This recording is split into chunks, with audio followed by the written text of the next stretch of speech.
Good evening, all. I'm Epstein, and here we are with your metal market wrap-up. In this wrap-up, I'm doing this early. This is Tuesday, the 10th of June, but it's about 4:34 p.m. Central Time. I have an invite out with my wife tonight, so I'll be a good boy. Well, as you can see, the stock market was up, again, pushing on. We're not at record highs. We're approaching them, but we're not there. It's that wall of worry with no break. At the same time, the metals did pull back.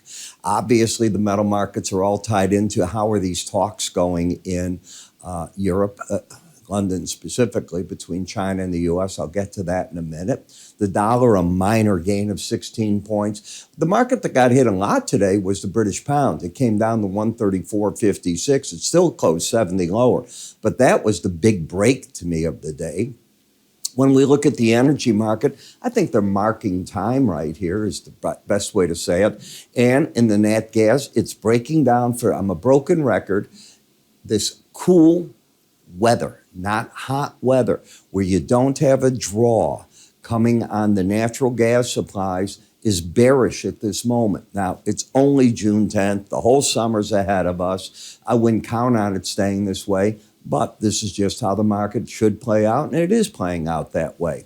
On the rest of the market, well, there's a lot going on with OPEC. I wrote about it this morning as to where we're at. The simple fact is, as they keep talking about how much more they're producing each month, the quota rise that's going up, they're not meeting that quota rise. And with the markets as good as they are, summertime, driving time, heat needed, cooling needed in the Mideast where they produce all this, well, that's what's absorbing this market higher. Do I think we're going dramatically higher? No, but it's something to watch. And poor President Trump, he just heard from the EIA that next year he's probably looking at a reduction every day in oil. There's not enough wells going at this point in time. Something he's going to have to get involved in my opinion. And that's where we're at right now. So let's take a look at the news that we're going to have. It is inflation week. I've mentioned that. You're going to get the mortgage bankers' numbers, but that's not the inflation number that everybody looks at. At 7:30 is when we're going to get CPI. You're going to get core. You're going to get regular. Where's it at? Is the market seeing it increase, decrease? What are tariffs doing to it? Everybody's going to be on top of this number. Then Thursday, you're going to get the PPI, which is what's it doing to the wholesale and the manufacturing end of the market. And then you're going to get what people think as we get a look at the University of Michigan consumer confidence, and then they give you predictions on what people are doing in the survey as to what people think inflation will do. So it's a big week for that. We're going to get petroleum stocks at 9:30. We'll take a hard look there. Treasury Secretary Bessent, he's returning now. The meetings have just ended for the evening. And tomorrow, you've got Lutnick still there. You've got Jameson Greer. You've got the head of the Chinese delegation and everyone. They're still working through things. The only reason Bessent is coming back, apparently, is for that meeting in front of the House Ways and Means Committee. But you would think with something this important that they could have put off that meeting for scheduled it for another week. But Congress is Congress. When you're supposed to meet between them, I guess you have to. What would happen if you had COVID? Would you show up? I don't think so. Maybe you'd do it by phone, or maybe you wouldn't do it at all if you were really sick. I don't know. It just seems strange to me, and that's why I'm mentioning it. The positive sign is if this were all going to fall apart, why are they meeting this long? Are they trying to rescue something or trying to get more done? Each is exerting right now the powers that they have to tame this whole thing down, and maybe that's the right way to look at it.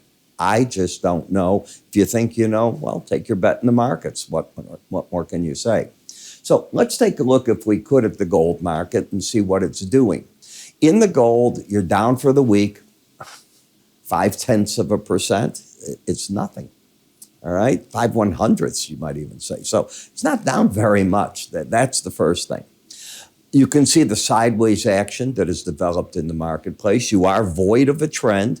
The swing line is how I connect bar upon bar. So every day bar gets connected to the one prior to it. It's a swing line study that I wrote many years ago. And I can just look at a chart and tell you, from the way that we all talk when we're on TV or other places, Is it trending with lower highs, lower lows, or higher lows, higher highs? It's not in this case. It's got a higher high, lower low. It's nothing. And it pulled back to the 18-day average looking for direction.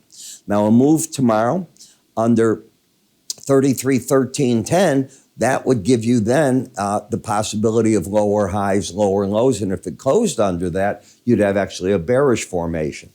Then say that's happening. There's nothing here that can set it into higher lows, higher highs, other than an outside day up. That could happen as long as you don't take out 33.1310, and you do take out today's 33.2130 low. I mean, you always got to look at the possibilities. If you rallied again, I look at the resistance at 34.31. This is the support on this break. If it throws out a bear pattern, then it's wherever the Bollinger Band is. But that's what I'm looking at now, and momentum has turned down. The gold-silver ratio still favors the silver, which tells me silver, while it gave up today 15 cents, all it did is roll over from this big move and go to the right-hand side of the Bollinger Band. I think breaks in the market will be shallow.